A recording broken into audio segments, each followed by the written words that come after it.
Vocês consideram que houve abuso de poder por parte de policiais envolvidos? Hoje comigo, Roberto Tardelli, Flávio de Leão Bastos, que já esteve comigo outras vezes, Samantha Maier e Hélio Beltrão, que também são do time. Vou começar pela Samantha. Samantha, boa tarde. Boa tarde, Lu. Boa tarde, colegas. Realmente acho que é um caso patente de abuso de poder, isso é indiscutível. Agora, o que me chama a atenção é dizer que ele está algemado. Na verdade, ele não foi algemado. Talvez a atitude correta fosse algemá-lo. O que aconteceu é que ele foi amarrado ali numa situação que não se justifica. Se ele mostrou resistência, se ele ofendeu, enfim, ele deveria ser algemado e tratado com dignidade. Não importa o crime que ele cometeu, ele tem que ser tratado com dignidade. Mas o que me chama a atenção, Lu, é algo que a gente já vem debatendo aqui, até o Tardelli levantou, é porque isso vem acontecendo, né? A gente já tem falado da preocupação com a saúde mental dos policiais, com a formação desses policiais. E aí eu fui dar uma olhada nos dados estatísticos, Luciana. No Anuário Brasileiro de Segurança Pública de 2022, ficou registrado que de 2020 a 2021 houve um aumento de 55% dos suicídios em policiais. Ou seja, a gente tem um problema também da saúde mental dos policiais, e o estado que tem o maior número de suicídios é o estado de São Paulo. E qual é a razão da saúde mental dos policiais estarem assim? Baixos salários, excesso de trabalho que leva eles a fazerem bico, não é? E numa situação de risco, onde eles necessitam de atenção constante, medo de morrer. Então a gente tem que pensar em evitar novas situações como essas, né? Também tratar a formação dos policiais militares para respeitarem os direitos humanos e cuidar da saúde mental desses policiais, porque atos como esse, que ele acaba se tornando vítima, uma vez que é vítima de abuso de poder, não venham a acontecer, porque todos devem ser tratados com dignidade. Muito bem, Flávio. Boa tarde, Lu. Boa tarde aos colegas. Sem dúvida, esse fato demonstra, mais uma vez, como algumas autoridades, algumas instituições precisam rever treinamentos, precisam rever as normas, as regras de atuação. Não sem razão, nós já temos há muito tempo no Brasil uma lei de abuso de autoridade que deixa muito claro o excesso no exercício dos poderes. Agora, a forma como esta pessoa foi amarrada, ela é chocante, Mais uma vez, uma pessoa negra que furtava alimentos em supermercado, pelas notícias que nos chegam, e de fato não havia algemas lá. Eu também fiquei nessa dúvida. Eu não identifiquei qualquer algema, mas amarrado como se fosse um animal. A verdade é esta. E é preciso, alguma coisa está errada no treinamento desses policiais.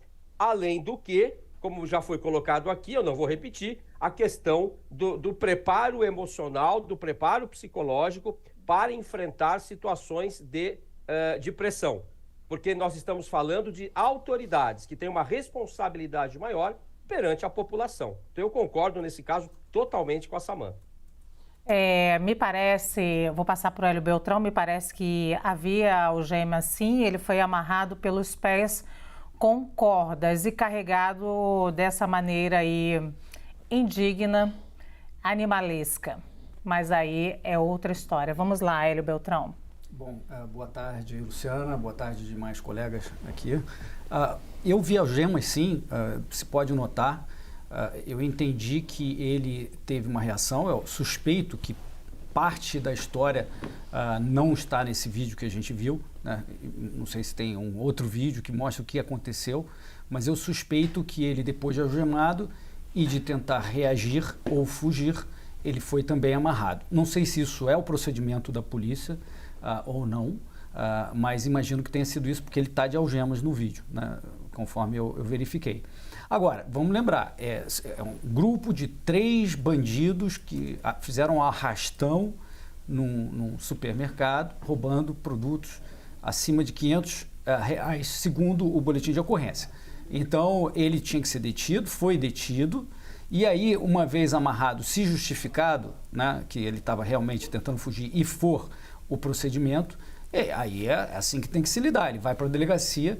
Agora, se se esse é o procedimento ou não, isso a investigação vai ter que mostrar. Mas eu não vi sendo feito violência contra ele, né? Ele foi colocado ali numa maca, foi arrastado em determinado momento que está amarrado, mas eu não vi excesso de violência como acontece em muitas outras ocasiões. Imagino também que os policiais de São Paulo, do Brasil inteiro, estão na cabeça com o que aconteceu outro dia, que a gente discutiu aqui, de um criminoso que roubou a arma no momento da abordagem de um policial e deu um tiro nele. Então, existe uma preocupação maior acontecendo aqui. Acho que essa questão que foi também mencionada pela pessoa que filmou, de que as câmeras em determinado momento dos policiais não estavam ligadas, isso pode também ser objeto da investigação. Se elas deveriam estar ligadas e não estavam durante determinado momento, eu acho que isso mostra algo que também tem que ser investigado contra esses policiais.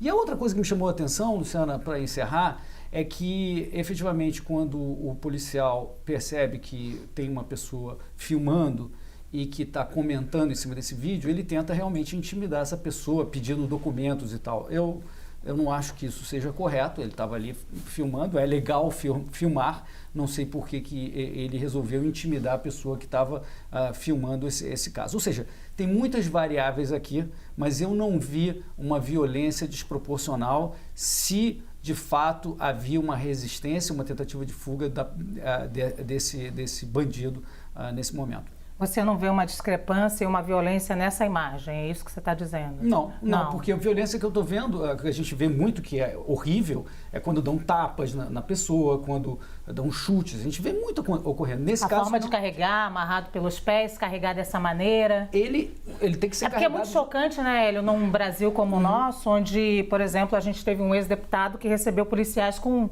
tiros. E aí teve lá a gente conversando com ele para apaziguar. Então o Brasil fica muito discrepante nesse momento, né? Outro assunto. Esse é outro assunto. Nesse caso específico, ele foi detido em flagrante, precisou ser imobilizado. Estou presumindo, sim, é verdade, se não for essa premissa, eu retiro o que eu disse, de que ele resistiu, tentou fugir, por isso que também foi amarrado pelos pés, né? Porque eu suspeito que tenha sido isso que aconteceu. E aí, uma vez amarrado pelos pés, ele precisa ser colocado na viatura para ir para a delegacia, que eles não estavam naquele momento da delegacia. Como você faz? Tem que ser carregado, de alguma forma. Eu não vi violência quando eles carregaram ele. Tem que ser carregado de alguma forma. Carregaram, colocaram na viatura. Vamos lá, Tardelli. Essas imagens me causam um desalento profundo. Boa tarde a todos, boa tarde aos colegas, boa tarde, Lu. Eu ainda vou ter uma gravata e aprender a dar um nó bacana, que nem esse que o Flávio deu na gravata dele, assim. Ele vai fazer um tutorial de dar nó em gravata, sabe? Eu vou assistir, né? Eu nunca consigo enxergar isso, porque veja uma coisa, a corda não é instrumento de trabalho de nenhum policial, né? Não existe. Aliás, a única maneira, a única lesão que se justifica e que é isenta de pena no direito brasileiro é aquela utilizada para evitar suicídio. Não foi o caso. O crime de resistência é o crime que mais justifica toda a arbitrariedade policial. Nós tivemos e tínhamos aqui, principalmente no estado de São Paulo, uma figura tenebrosa, que era a resistência seguida de morte, em que a pessoa que morria não era a pessoa que sofria resistência, mas a que praticava resistência, e normalmente eram pessoas vulneráveis, das comunidades vulneráveis. A atitude dos policiais, eu tranquilizo muito, né, as pessoas, não tem nenhuma base legal. Não há nenhuma autorização para amarrar pessoas. Já existe a algema, é a forma de conduzir as pessoas que estão agitadas. O uso de algema no Brasil, diz a lei de execução penal, deve ser regulado por lei. A algema não é para você usar a qualquer momento, em qualquer caso, apenas quando houver necessidade de conter a pessoa que está sob ação, sob a tutela e responsabilidade do Estado, que é a pessoa que está presa. Me chocou muito a forma como ele foi carregado, e se nós substituíssemos a pessoa humana que ali estava por um animal, todos nós nos escandalizaríamos no absoluto e pediríamos imediatamente a cabeça dos policiais militares que o fizeram. Mas outra coisa que choca também, Lu, nessas imagens, e eu vi essas imagens detidamente hoje pela manhã, é que havia enfermeiras que simplesmente indicaram a maca. Eu não sei se houve ali um alinhamento de brutalidades, eu não sei se houve uma intimidação. O fato é que esses casos estão se sucedendo numa velocidade, numa frequência que já é epidemiológica, isso já é uma epidemia, isso é uma doença. É uma doença de uma corporação que precisa deixar de ser uma corporação que nós não podemos sobre ela falar. A polícia militar está armada na rua. Nós temos que falar sobre isso. Há um livro, nós precisamos falar sobre Kevin, que era sobre um menino que tinha graves problemas de comportamento. Nós precisamos falar muito sobre a Polícia Militar. Parabéns à produção do programa que colocou essa matéria para ser discutida, porque nós temos que falar até que alguém nos ouça. Até que alguém nos ouça. É preciso fazer urgentemente um estudo epidemiológico. Nós estamos diante de uma doença. Nós precisamos enfrentar essa doença. Eu imaginava que essa doença fosse, viu, Samantha? Eu concordo com você. Mas eu acho que é um dado mais grave aí, querida, que é a anomia, a omissão dos comandos. Embrulha essa declaração da Polícia Militar e guarda. Não queremos uma declaração de um porta-voz, de um departamento. Eu faria 50 declarações dessas, qualquer pessoa faria. Nós não precisamos de declaração. Nós precisamos de atitude. Nós precisamos que a Polícia Militar reconheça: olha, alguma coisa está acontecendo. Nós também estamos preocupados. Eu não vejo do comando da Polícia Militar, e eu estou criticando o comando da Polícia Militar, não estou criticando o soldado que está na rua, que dissesse: olha, alguma coisa está se passando. Porque hoje mesmo, embora não esteja aqui na imagem, um aluno foi retirado, praticamente da mesma forma, de uma escola em Perus. Nós estamos vivendo um momento em que a Polícia Militar está sim impregnada de uma violência que não pode estar. Estamos vivendo um momento ou esse momento ele sempre existiu e a gente já está no limite de tratar dele? Ele sempre existiu. É como uma doença, ela vai crescendo, ela vai tomando... Agora ela parece que não tem mais como ser ocultada. Porque antes se dizia: não, isso é um fato isolado, não, isso... olha, quem fez vai ser punido. O fato não é mais isolado, porque esses policiais que estavam lá não pareciam policiais especialmente cruentos. Eram policiais normais. Oh, desculpa, Tardelli, eu vou de novo interromper você, mas é porque hoje, ao comentar essa imagem, o que recebi é o que recebo sempre de todos os, enfim, até racistas. Pessoas que dizem: ah, pega o bandido e leva para sua casa. É o primeiro argumento do racista: pega e leva para sua casa.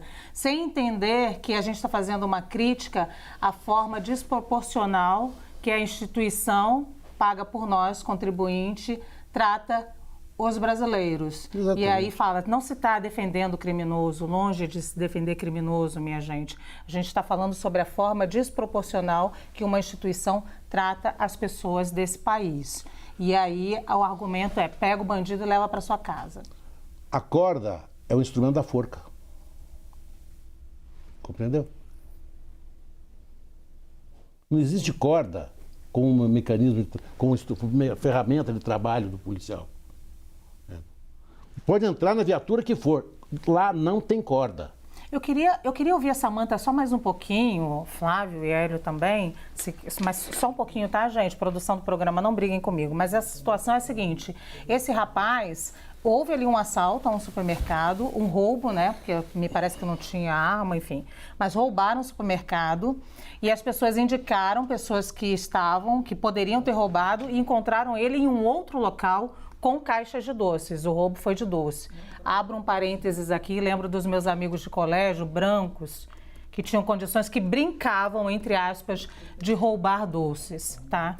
Brincavam de roubar doces. Não foi só doces não, hein? Foi uma porção de coisas. Uma porção de coisas, teve mais coisas. Energético, enfim, mas roubaram no valor de R$500. Em outro local, encontraram esse rapaz, Samantha. Já pegaram e levaram esse rapaz como que estivesse ali envolvido nesse assalto. Me parece também que... a minha pergunta, me desculpa, eu não tenho que parecer nada aqui para mim, eu tenho que perguntar. Isso é um procedimento correto também, pegar uma pessoa numa outra esquina e levar? Porque aparentemente não pegou na cena do crime, né?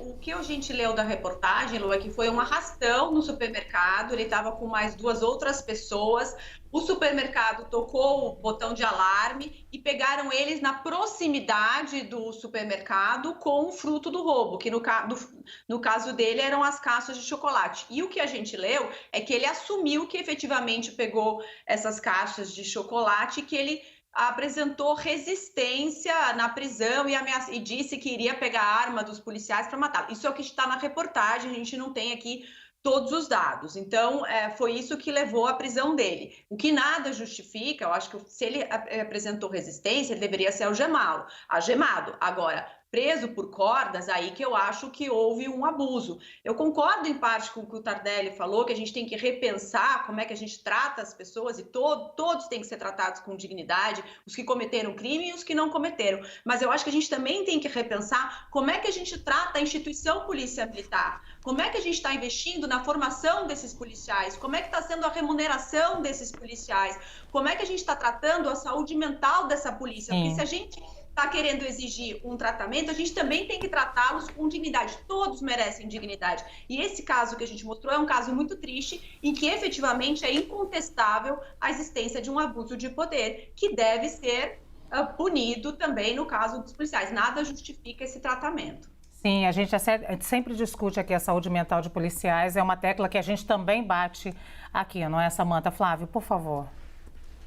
A abordagem, vejam bem, se o indivíduo é encontrado em local próximo aonde ocorreram os fatos, ele deve ser abordado pela autoridade policial de forma razoável e proporcional. Os policiais recebem ou deveriam receber treinamento para isso. Uma vez que há, segundo o crivo, o critério do policial, do agente público, um contexto de suspeita, ele deve ser conduzido ao distrito. Se houver resistência, pode-se valer das algemas. Agora, nada justifica o uso de cordas como foi feito, e aqui eu vou até me permitir discordar do Hélio, a cena é sim de violência desproporcional, desarrazoada, e, ao meu ver, completamente dissociada dos treinamentos e das regras de ação para os policiais.